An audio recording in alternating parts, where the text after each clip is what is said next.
Olá, meninas! Que felicidade estar aqui para a segunda temporada Quem do nosso voltou? podcast Bom dia, Rasgubel. Brasil. Boa tarde, Itália. Meu Deus, nem parece foram quantos meses? Nem sei mais Uns contar. 6 ou Março 1000. e agora estamos em outubro, é isso? É isso. Segunda temporada do podcast Rasgubel. Ai, tô muito orgulhosa. Obrigada por vocês estarem aqui de novo com a gente. Estou muito feliz, muito empolgada. Vamos lá, que tem muita coisa para a gente conversar, bons assuntos nessa segunda temporada. E com uma novidade, porque de cara já vou entregar tudo que a gente tem. Além de nos ouvir, você que está no seu Spotify ou aí no seu streaming preferido de áudio, você vai poder ver estes rostinhos. Olha lá, a gente vai olhar. Estamos também Não nas somos lives. apenas uma voz aveludada. No Cabelos, YouTube. penteados, maquiagem, tem tudo. YouTube do NSC Total, você também consegue nos acompanhar em áudio e vídeo, inclusive deixar a sua mensagem para essas podcasters E o seu like? nossas entrevistadas. Deixe o seu like e assine o sininho. Ative Ative o sininho. O que Vamos nós lá? vamos falar, então, no nosso primeiro episódio da segunda temporada do podcast Rasgubel? Eu acho que é Milena Lopes. importante, antes da gente falar sobre a saúde da mulher, a gente explicar que esse podcast está abrindo com provavelmente uma matéria que você já viu na televisão, feita por Eveline. Quer contar pra gente antes?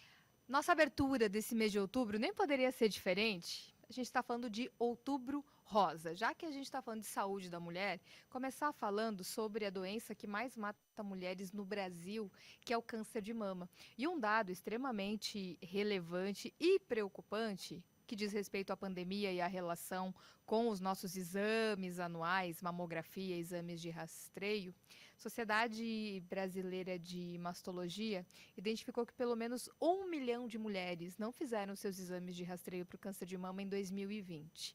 Consequência disso, muitas mulheres estão chegando até os consultórios já com casos avançados, com tumores maiores, o que quer dizer que esse tratamento vai ser mais difícil e muitas vezes por um longo período. Então, que a gente possa fazer esse alerta também para mulheres, né? E muitas mulheres também vão descobrir esse ano, né? O número também é alarmante, né, Eve? Mais de 66 mil mulheres no Brasil vão descobrir câncer de mama, infelizmente, ou já descobriram, ou vão descobrir esses tumores ao longo do ano. E quando a gente olha para Santa Catarina, esse número é mais de 3.370 mulheres. 93 a cada 100 mil. É uma estimativa muito alta. O câncer de mama, ele não é o que mais atinge as mulheres. Se a gente for ver de diagnósticos em números exatos, o câncer de pele atinge mais. Mas o câncer de mama é o que mais mata. Porque normalmente, se não é descoberto a tempo, ele tem um tratamento mais longo, mais difícil. E aí é o que a gente vê na prática. Eu sempre costumo dizer que o câncer de mama, ele está perto da gente de uma forma ou de outra. Porque todo mundo conhece ou conheceu alguém que já passou por essa situação ou viveu muito próximo de si, alguém da família e muito mais. E o que mais assusta ainda é não só os números que eu trouxe aqui, mas é pensar inclusive numa linha do que me falou a presidente da FEMAMA, doutora Mayra Calef, que também é presidente nacional da FEMAMA, trabalha em hospital com mastologia. E ela dizendo, até 2019, a gente vinha numa crescente de pensar em tecnologia, avanço do tratamento do câncer de mama, descobrindo técnicas e tratamentos mais avançados e que trouxessem menos danos colaterais para essas pacientes. Mas de 2009 até agora, a gente teve um abismo, porque ao invés de avançar, trazer genética e tecnologia, a gente ainda está atrás dessas mulheres. Então é como se a gente tivesse regredido uns 3 passos atrás nessa evolução para buscar novos tratamentos para o câncer de mama. Muita coisa foi atingida pela pandemia, né? E Muitas mulheres não foram fazer seus exames. Então, o ponto de interrogação e de alerta aqui é você, minha amiga que está ouvindo esse podcast. Ou vendo. Fez os seus exames anuais? Eu não estou falando só de mamografia, não, porque o primeiro exame é aquele feito na sala do ginecologista, é o toque da mama, ou você mesmo, né? Fazendo o seu próprio toque da mama. Mas, gostaria de dizer que o nome desse programa, desse podcast é Rasga o Véu, né? Então vocês vão ouvir aí o tabu sendo quebrado. Porque Sempre. Não é? Porque outubro e tal, é muito importante, toda a campanha do Outubro Rosa, a gente sabe. A gente falar só de câncer de mama é um pouco raso e a gente tem que avançar sobre isso. Que aí hoje a gente vai fazer o quê? falar sobre saúde da mulher de uma forma mais ampla, falar sobre sexualidade feminina também. Então, nós vamos falar sobre métodos contraceptivos, a gente vai falar como nós, mulheres, sempre fomos induzidas a tomar pílulas, mas hoje em dia o panorama mudou um pouquinho, a gente está falando muito mais sobre DIU e outros métodos sem aplicação de hormônio. A gente vai falar sobre planejamento familiar e acesso à saúde no sistema público. Também vamos falar sobre a questão da legalização e criminalização do aborto e muitos outros tópicos de saúde da mulher. Violência obstétrica também, algo que atinge pelo menos 1 a cada 4 mulheres, fiquei apavorada com esse número, muito alto. E por isso eu vou chamar então a nossa primeira entrevistada desse podcast. Nós conversamos com a ginecologista obstétrica e ela se diz ainda com pitadas de sexologia, ênfase em autonomia e longos papos no sofá do Contemporâneo Cuidado Integral, que é o Instagram que ela tem, doutora Marta Bacchili. A Marta mora em Blumenau, né? Eu li um pouquinho, queria dizer que eu também me formei na UFPEL, a Marta é formada na UFPEL. Uhum. E tu é mestre também em saúde coletiva, é isso? Sim, sou mestre em saúde coletiva aqui pela FURB. Primeiramente, seja muito bem-vinda. E muito obrigada por aceitar, né? Seja muito bem-vinda ao nosso podcast. Que bom ter você junto com a gente para falar de um assunto tão importante, né, para todas nós e que muitas vezes as mulheres têm tabu, têm vergonha de falar sobre ele. Então, seja muito bem-vinda. Conte-nos um pouquinho de quem é Marta, essa profissional ginecologista obstetra. Explica pra gente.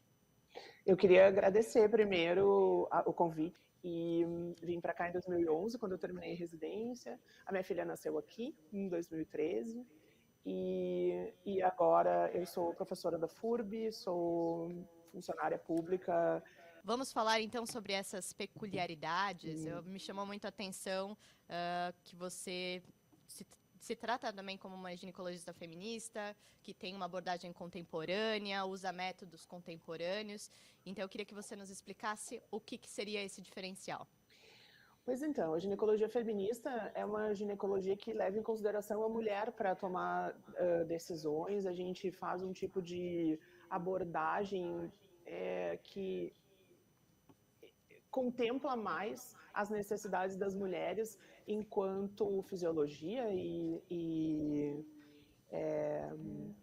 saúde, e não enquanto doença e patologia. A gente também, se a gente vai falar sobre feminismo, a gente entende que as mulheres estão dentro de um sistema patriarcal, um sistema opressor, que é difícil ser mulher, é muito mais difícil ser mulher, negra, na periferia, do que ser a gente branca numa cidade rica, mas é sempre mais complexo para as mulheres e mais complexo para o corpo das mulheres. A gente está sempre sob o risco de violência simbólica, ou violência efetiva, né? Violência como a gente viu agora essa semana, Sim. Uma mulher que estava pedalando e foi assediada na rua. Então, assim, a gente tem um corpo diferente, um corpo que gesta, um corpo que tem suas características, um corpo que socialmente está sempre muito sob pressão e na berlinda.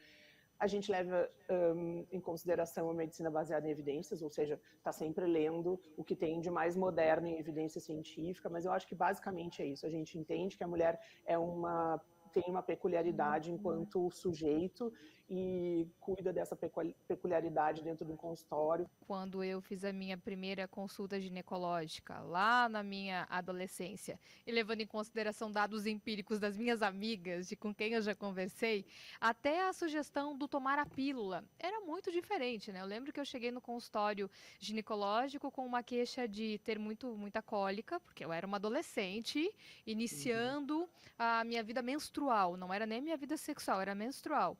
E a primeira indicação foi tomar pílula. Eu comecei a tomar pílula com os meus 14 anos. Eu parei há 2 anos, mas por uma decisão minha de entender que eu não queria mais aquilo. Mudou essa abordagem e isso aconteceu com várias amigas. Não sei se com as meninas da mesa também. Tipo, no meu caso foi ovário policístico, né? O famoso, aquele que, tipo, sei lá, acho que prescreviam isso para 70% das mulheres. Quando eu era adolescente, eu até fiz exames e tal, e realmente era o ovário policístico. Mas eu fui numa ginecologista esse ano, e eu tinha interesse de trocar o contraceptivo, e tive essa conversa, e pelo plano, justamente, e ela me falou muito rápido, assim, ela falou, DIU não serve, pra ti não serve, porque tu tem ovário policístico. Ela tinha um diagnóstico que eu tive com 14 anos. Antes de me pedir exame, ela falou, vai dar muito trabalho, tua pele vai ficar ruim, talvez piore o teu cisto no ovário, sei lá o quê, que eu, né, ela nem sabia se eu ainda tinha, e é isso. Ela falou, se tu quiser tentar, até dá, mas assim, eu acho que não precisa, sabe? Acho que depois que a gente vira adulta, a gente perde um pouco daquele desespero da adolescência também, de, meu Deus, como é que eu vou me cuidar para não engravidar? E as pessoas saem também dessa lógica de que o corpo feminino é só para gestar e que qualquer coisa é para não gestar enquanto se pode, depois consertar o que não pode mais gestar. Então, assim, me parece que as mulheres agora, para além de não gestar, elas querem conhecer o seu ciclo, elas querem ovular, elas querem ter tesão pela vida, para transar, querem ter lubrificação melhor, querem perceber a diferença dos ciclos e do humor, e essa coisa da energia mesmo de cada fase do ciclo. A gente sabe que melhora a libido quando a gente para de tomar anticoncepcional, né? Algumas mulheres precisam ter esse controle e ter certeza que estão usando um método muito bom e que não vai deixar elas na mão. Nem sempre pílula anticoncepcional é esse método. Acho que mais médicos estão se acostumando com o fato, com a ideia de que podem oferecer o tipo de contracepção de longo prazo com o procedimento feito no consultório. Mais gente treinada para métodos que não sejam pílula fazem diferença, e aí a gente oferta no consultório. Então, a gente está num lugar nesse momento que a gente tem mais opção de escolha, porque a gente também tem mais informação sobre as coisas, e aí a gente está formando mais gente que pode oferecer outros métodos. Não em todos os consultórios, porque é uma conversa que precisa ser feita, é uma conversa longa e uma discussão, claro, de risco-benefício, qual é a minha tolerância à falha, como é que eu vou lidar com a falha, claro, enfim. Mas eu acho que é importante para todo mundo que vai estar nos vendo e nos ouvindo também. Dia 28 de setembro foi o Dia Internacional não deixa de ser internacional. O Dia da Descriminalização do Aborto na América Latina e no Caribe. Nas Américas e no Caribe. E eu queria que você, como médica, nos dissesse a importância da questão da descriminalização, principalmente porque uma das bandeiras que se levanta nesse dia é que o aborto não vai deixar de acontecer porque alguém quer ou não quer. É uma decisão da mulher e, enfim, e tem toda uma questão de legislação envolvida.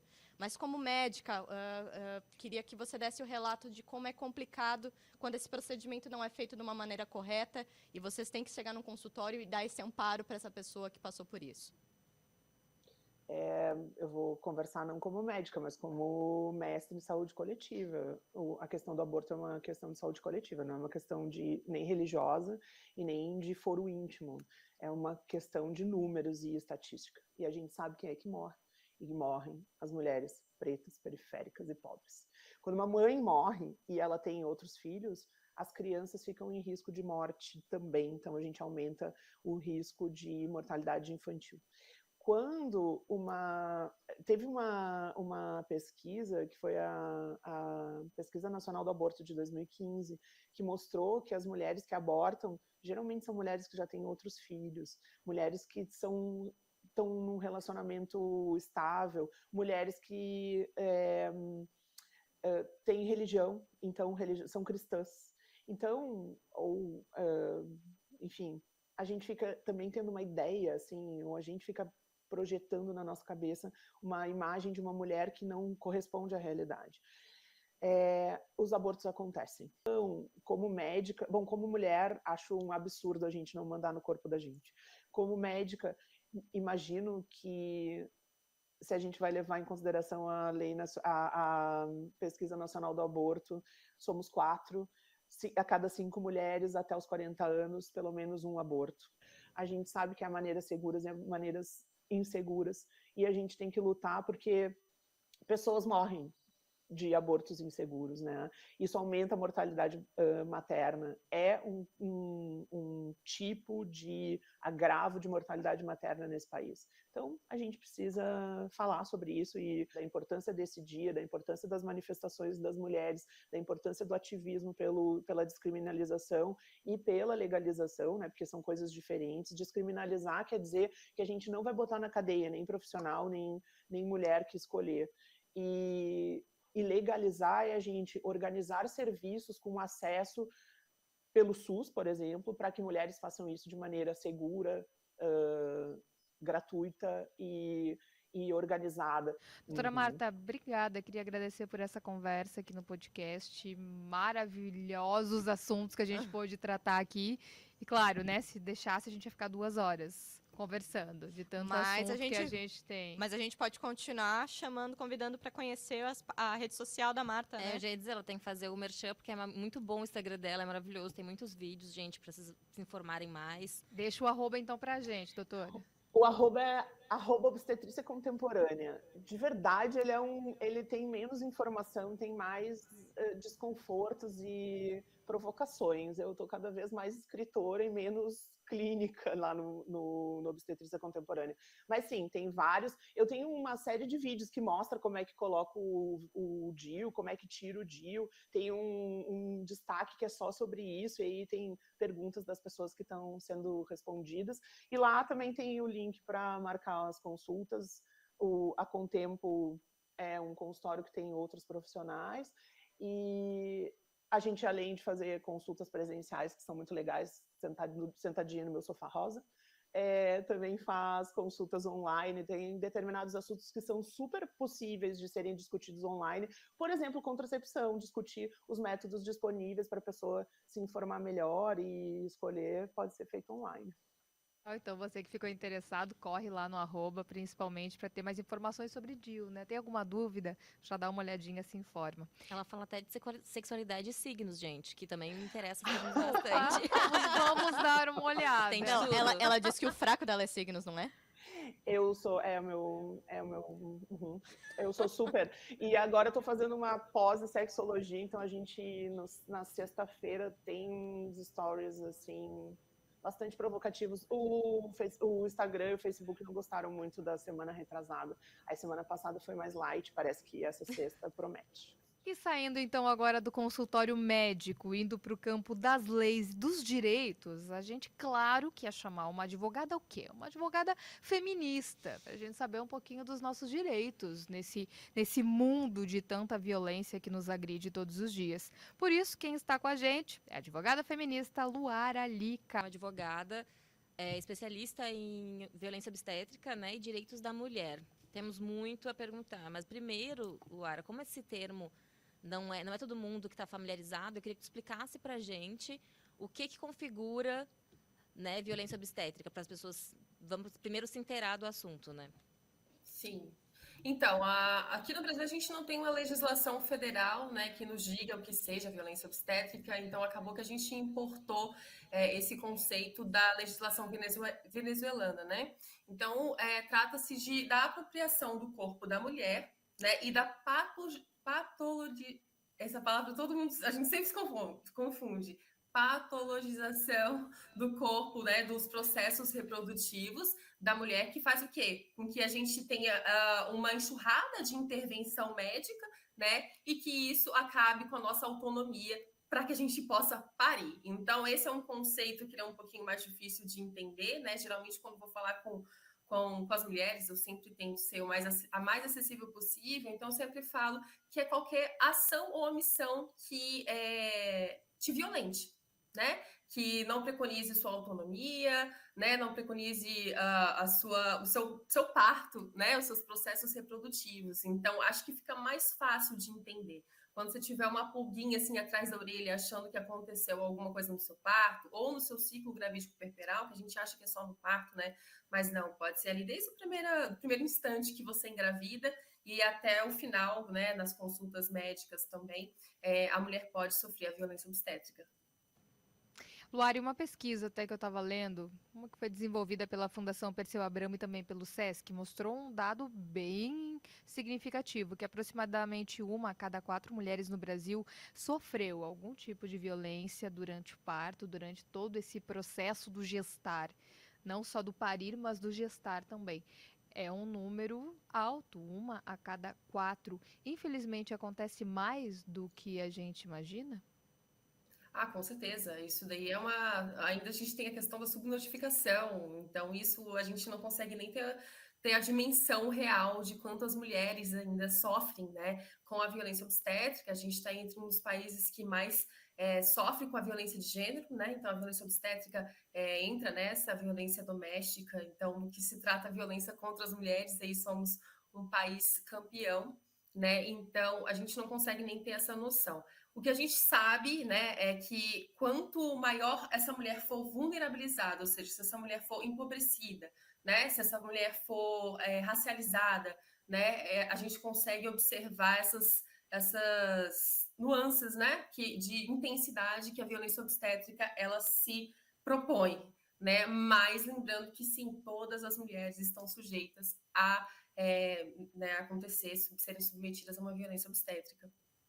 O que a gente já tem de legislação para resguardar a mulher nesse momento? Eu sei que a gente tem a lei do acompanhante, né, que geralmente a mulher tem esse direito de ter uma pessoa de confiança dela, seja o parceiro ou quem ela queira, no momento do parto. A gente tem a questão que também está legislado que a doula pode acompanhar. Essas coisas de legislação que é fácil da gente mostrar judicialmente que sofremos um dano. O que a gente pode ser amparada? Em se tratando da legislação, a gente tem a legislação do acompanhante, que é uma lei federal desde 2005 e que milhares de mulheres não sabiam que podia entrar com acompanhante. A gente tem aí a Horas de Ouro, que é uma legislação maravilhosa, uma portaria do Ministério da Saúde, que diz, né, que preconiza ali que o bebê fique com a mãe na primeira hora de vida, sem que tenha qualquer tipo de intervenção, se a criança e a mãe estiverem saudáveis, que acontece na maioria dos casos. A gente tem também a legislação estadual que versa sobre as doulas. Então, eu sempre aconselho para que você encontre nas legislações do seu estado e municipais também o que fala sobre parto, né? Para que a gente possa se munir, porque sim, está espalhado, a gente não consegue ter uma visão muito clara, né? Uma pessoa leiga e que a gente não está acostumado a falar direitos das mulheres. Imagina, a gente mal fala direitos sexuais e reprodutivos na escola, ou a gente só tem contato, né, sobre gestação quando a gente está grávida, ou tem alguém muito, muito próximo ali que você se importe grávida também. Então, a gente tem que sair pegando essas legislações, que essas são, sim, as mais importantes que temos até hoje. E aí, recentemente, falando em legislação, algo que chamou muito a atenção, inclusive gerou muito protesto, foi alguns planos de saúde pelo país exigindo uma assinatura, um aval do marido para a colocação de DIU. Essas pessoas se sentem sempre muito à vontade de infantilizar essa mulher, de sempre relativizar os direitos das mulheres, sempre, a ponto de que esse tipo de coisa ocorra, de você ter que pedir aí a autorização do seu marido para você fazer o DIU. Então, assim, aquela frase de Simone de Beauvoir que a gente tem que ficar sempre vigilante, né? Porque os nossos direitos, eles são sempre relativizados, de acordo com uma crise política ou algum de outro cunho, é muito forte, assim, é muito evidente e latente para mim quando se trata de direitos das mulheres, principalmente na violência obstétrica, porque sempre há uma falácia, seja, por exemplo, para fazer uma cesárea. A gente aí tem a doutora Melanie Amorim, que ela conseguiu fazer uma lista, assim, de procedimentos, né, que falam para você que é real a indicação da cesárea, mas não é. Então, assim, chega a ser absurdo quantas falácias, quantas mentiras são inventadas para que as mulheres não tenham acesso aos seus direitos. E, assim, a gente já tem toda uma estrutura patriarcal que dificulta, né, que a gente possa usufruí-los de uma maneira que os homens conseguem, né, e isso dificulta, com certeza, ainda mais. Você, como advogada, tratando especificamente como violência obstétrica, eu acredito que as causas, por exemplo, uma mulher foi induzida a uma cesárea, como você falou, sem ter sido notificada antes, sem ter sido consultada com relação ao médico, é uma causa mais fácil de você ganhar. Mas quando a gente está falando, por exemplo, de coisas que são subjetivas, Ou até procedimentos. procedimentos, ele me tratou com violência, o médico, eu não fui respeitada dentro do consultório, como é que a gente pode fazer para vencer o estigma que somos sempre histéricas? Primeiro, falar do assunto. Eu vejo que a gente está cada dia mais falando sobre violência obstétrica e isso realmente me traz um alívio muito grande no coração. Falar sempre sobre o assunto, porque, de fato, é muito mais fácil a gente ser abordada nesse sentido. Então, hoje em dia, eu consigo ver, sim, uma jurisprudência que está caminhando bem lentamente, mas aí a gente já tem decisões maravilhosas aí de 2020, 2021, 2019, que trazem, sim, esperança no sentido de observar o que essas mulheres estão falando e, inclusive, julgados que estão ali para apreciar o que a mulher está falando, tal qual acontece na violência doméstica, porque na violência doméstica a gente sabe que acontece no âmbito familiar e geralmente não vai ter ali uma testemunha ou alguma prova de que isso realmente tenha acontecido, e aí a violência obstétrica também tem esse mesmo cunho, e muitas vezes essas mulheres não vão ter o acompanhante para estar ali do lado delas, né, realmente afirmando o que aconteceu, e aí a gente tem julgados já observando, interpretando, ouvindo, né, a palavra da vítima, levando em consideração a palavra da vítima, que eu achei, assim, sensacional, ou seja, a esperança. Tecnologia, né? Violência obstétrica estavam querendo derrubar também, não queriam usar isso daí, porque entendiam que os médicos, enfim, as pessoas que acompanham a mulher durante esse período não poderiam ser criminalizados, assim como uma violência. Até, mais uma vez, quando a gente tenta buscar um direito, é questionada, né? Sim, e a gente tem que ter muito cuidado com isso. Eu sempre falo para o esvaziamento das palavras ou a deturpação das palavras, né? Quando a gente realmente tem que buscar o verdadeiro sentido e aquilo que a gente luta. Então, por exemplo, eu sempre falo muito da humanização do parto, né? Humanização pode caber muita coisa, né? E as pessoas acham que humanização do parto é ter a criança ali na água. E não, a gente fala sempre de parto respeitoso, sempre aquele parto que respeita a vontade da mulher e principalmente a autonomia, né? E não há autonomia se não tiver informação de qualidade, é o que a gente vê, as mulheres não são informadas dos procedimentos, elas não dão a anuência delas, porque a gente deve anuir todo o procedimento que é realizado no nosso corpo, e isso é passado de uma forma extremamente banalizada. Então, seria mais ou menos nesse sentido, né? Que a gente possa estar bastante atento, né, a isso que acontece, a conseguir cobrar os nossos direitos, porque a gente só consegue cobrar aquilo que a gente sabe que existe e os direitos que a gente sabe que tem. Então, levar essa informação até para gente, entre as nossas amigas, nossas rodas de conversa, né, cada um levar adiante tudo isso. A gente teve ano passado a legalização e descriminalização do aborto na Argentina. E aí eu queria saber o que a gente pode aprender com, né, os hermanos, assim, e o quanto o Brasil está distante dessa realidade hoje. Eu, na minha visão jurídica, eu vejo que a gente ainda tem um embate muito grande, tá? O Brasil ainda tem não tem essa consciência. Creio que a gente está falando muito mais, sim, como a violência obstétrica, como a violência doméstica, e eu vejo isso como um ponto muito positivo.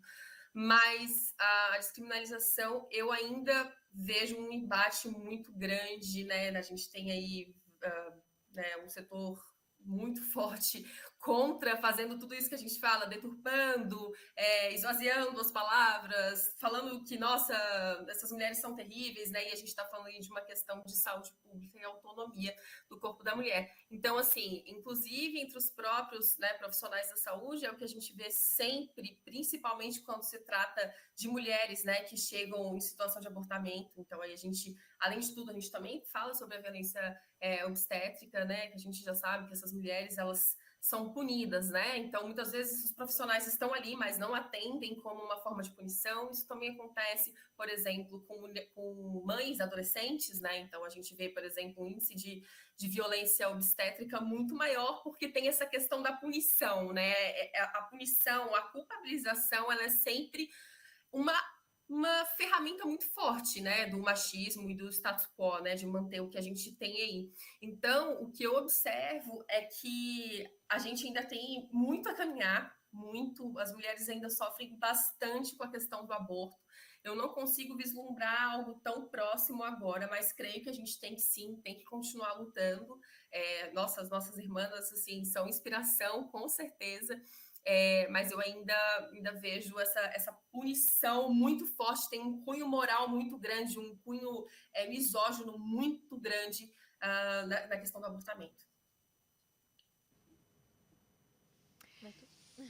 Olha, a gente gostaria de agradecer essa conversa, né? Acho que vai abrir muitos caminhos, principalmente dessa parte mais de direitos, de leis, e que a gente possa cobrar na nossa vida mais para frente tudo isso que você trouxe. Queria agradecer a sua presença aqui, é muito bom, né? E como é que as pessoas podem te procurar? Como é que elas te alcançam para buscar esses direitos também? Deixa o arrobinha aí. Vou deixar o arroba é Café com Feminismo. Lá, eu gosto mais desse meu Instagram, então procurem lá. Eu tenho um outro de advogada também, mas eu gosto desse porque eu falo sobre direitos e falo sobre feminismo também. Falo sobre os direitos das mulheres de uma forma muito crítica. E eu queria finalizar agradecendo também, né, e falando para as mulheres, para todas nós, nos interarmos aí, porque o caminho está muito livre para essa sociedade patriarcal, né, e com muito mais dificuldade para a gente poder se encontrar, entender o que é uma violência obstétrica, saber o que aconteceu com o nosso corpo. Então, realmente, a informação é a nossa aliada. Ai, eu fiquei bem, vamos dizer, foi um misto de agonia dessa coisa que toda mulher passa em ouvir coisas que são pesadas. Não é fácil falar sobre aborto, não é fácil falar sobre violência obstétrica, mas as duas entrevistadas, elas foram muito claras conosco da importância da gente não esconder nenhum tema que envolve a nossa sexualidade, que envolve a nossa reprodução, que envolve os nossos direitos. E a gente está sempre ligado e compartilhando com os nossos pares, porque opressão nunca funciona. Então, eu acho que foi essa, para mim, essa é a mensagem que elas nos passaram. Ou seja, resumindo isso aí, a gente precisa rasgar o véu do preconceito, o véu de tudo que a gente não fala, de tudo que não é dito. Depois dessas nossas duas conversas, eu acho que algo que ficou muito forte para mim é quantas vezes talvez eu já sofri essas violências e não sabia que estava sendo vítima. Eu acho que todo mundo que escuta se coloca nesse papel de entender na sua história onde que já sofreu uma violência, seja na gestação, no parto, num consultório de ginecologista, na hora de tomar uma pílula e muito mais, até nas nossas próprias famílias e nas nossas próprias relações amorosas. Quantas vezes que não fomos oprimidas pelos parceiros e acreditávamos que era amor, né? Tem coisa que só hoje faz sentido. Na adolescência talvez não fazia, só hoje faz sentido. Se você levar em consideração que ter que brigar para usar uma camisinha também é um tipo de violência, quantas meninas não sofreram isso? Muitas. Eu acho que fica a ideia de se informar, né? E principalmente assim, a gente tem que se conhecer, tem que conhecer o próprio corpo, tem que ir atrás. Tem que ir atrás de novas opiniões, porque às vezes a gente vai ter uma primeira consulta, se a gente não ficou à vontade, se não veio... Não é que a gente procura respostas prontas, é exatamente o contrário. A gente quer que instigue a gente a inovar um pouco, sabe? Eu acho que a gente tem que sair também do lugar confortável, eu falo porque a gente sempre tem coisa que é muito mais fácil de fazer do que tu passar por novos momentos de se conhecer. É difícil, eu acho. O autoconhecimento é tipo a mesma desconstrução que a gente faz diariamente do feminismo. A gente tem coisas muito enraizadas que precisam se libertar, assim. E isso tu tem que conhecer o próprio corpo. Tem coisas que só a gente vai conseguir saber. E tem coisas que, como a própria Marta falou, assim, a pessoa que a gente acha que está muito distante da gente, mas que é a nossa colega, é a nossa vizinha, é uma conhecida que passa, é uma coisa que a gente não fala a respeito porque não está dentro da legislação, mas voltando novamente na questão do aborto, agora na pandemia, muitas meninas passaram por essa situação, tinha consultórios fechados, mesmo em situação de legalidade, não conseguiram fazer o procedimento que está previsto em lei, que é em caso de violência e caso de feto anencéfalo. E também tem pessoas que fazem essa opção e acabam fazendo na ilegalidade e sofrem mais violência ainda. Então, a gente precisa continuar debatendo sobre isso. Sem contar que, assim, quando a gente fala sobre isso, tem muitas teorias, mas é como a doutora estava falando, já é um processo muito difícil, psicologicamente, assim. Muito mais para quem foi violentado, claro, mas para a mulher não é porque ela não deseja aquela gravidez que vai ser um processo fácil. A gente fica realmente desamparada porque a gente estava falando, todo mundo se sente à vontade para criar regras sobre o corpo da mulher e a sexualidade da mulher. cagar regra todo mundo quer, né, gente? Mas, assim, na hora da gente ter os nossos direitos, a gente tem que batalhar muito e a gente ainda tá nesse processo longo, assim. E nessa vibe positiva, Tristes. vamos para as nossas diquinhas de hoje? Vamos. A primeira dica que eu quero dar, e única desse episódio, porque eu acho que ela vale muito, tá no Instagram, é a doutora Alana Faria, Alana com H, mas você vai encontrar esse arroba como ginecologia feminista. Então, arroba ginecologia feminista, ela é uma ginecologista, é mestre em ciências e tem muita coisa legal, derrubando todos os tabus, rasgando aí os véus na área do feminismo, da ciência e também da política. E talvez a minha segunda diquinha aqui é, meninas, se amem, se conheçam, conheçam os seus corpos e se divirtam. A minha dica vem sempre das séries e filmes, né? E a série que eu tenho pra indicar, na verdade, ela teoricamente é teen, mas eu assisti as 3 temporadas, eu sei que a Evelyn também assistiu, que é Sex Education. Maravilhoso. E por quê, gente? Eu sempre acho que as pessoas têm que dar pros adolescentes assistirem, fico até um pouco nervosa de saber que tem adolescente que não assiste essa série, porque ele ensina tudo, mas eu acho muito bom pros adultos realmente pra essa função de quebrar tabu, assim. Porque fala desde das primeiras experiências até a gente conhecer a própria vagina, saber quando ser fiel, parar de fingir orgasmo, enfim. É uma coisa assim, desvendando a sexualidade. Sem dar spoiler, que o pessoal que vai assistir, quero que todo mundo assista, mas eu adorei um episódio onde eles falam sobre as diferentes vulvas. Eu amei. Primeiro de explicar o que é vulva e o que é vagina, que eles explicam, muita gente não sabe a diferença. E aí eles explicam os diferentes formatos em cupcakes. Os cupcakes das diferentes vulvas. É o máximo. Sex Education tá no Netflix, então facinho de assistir. Eu devia fazer uma dica cultural, mas hoje eu tô militante, então eu vou falar para vocês. Pra variar. Eu vou falar para vocês, se puderem, conheçam a unidade básica de saúde do bairro de vocês, conheçam os médicos da família que são responsáveis pela área da região de vocês. É um direito de vocês terem acesso a esse tipo de atendimento. Dentro do sistema do SUS tem um programa muito interessante de planejamento familiar, que ele é multidisciplinar, então tem atendimento psicólogo, de médico, de agente comunitário. Então, assim, usem os recursos que tenham, batalhem para que o seu sistema de saúde seja melhor. A gente pode reclamar de o que tá vigente, mas nada mais é do que nosso direito, a gente tem como exigir e usufruir de um sistema tão bonito que é o SUS. Inclusive, eu queria só complementar, que a gente estava falando tanto de contraceptivo. Gente, tem 7 ou 8 contraceptivos que a gente tem direito de usar, pegar, porque pode ser pílula anticoncepcional, pode ser anticoncepcional injetável, camisinha feminina, camisinha masculina, DIU de cobre. Então, assim, a gente tem possibilidades e tem como cobrar isso. Realmente, isso que a Mari falou. A gente tem que conhecer os nossos direitos e saber onde procurar. Para quem mora em Florianópolis, está ouvindo isso daqui, inclusive existe um consultório específico só para atendimento de ST, que também é um tabu que a gente acabou não falando sobre isso, vai precisar de um rasgo véu inteiro só sobre isso, mas também tem direito a ter atendimento desde o processo de identificação da doença, até o tratamento, até o PrEP. Então, é um leque muito grande de serviços públicos que estão disponíveis que a gente pode ter acesso. E antes de encerrar esse episódio do podcast, lembrar que você nos encontra na semana que vem também, aqui no Spotify, no YouTube do NSC Total. Agradecer o apoio técnico dos nossos colegas aqui da NSC Comunicação. Alô, Ricardo Barreto. Barreto, Oi, Barreto, obrigada pelo viu? apoio. Fabinho Batatinha, Nosso fotógrafo nosso ali. fotógrafo Thiago Ghisoni, pessoal do NSC Total. Um abraço a todos, a todas. E até semana que vem. Até semana que vem, que vamos falar sobre empoderamento. Beijo, Até até lá. mais. Tchau!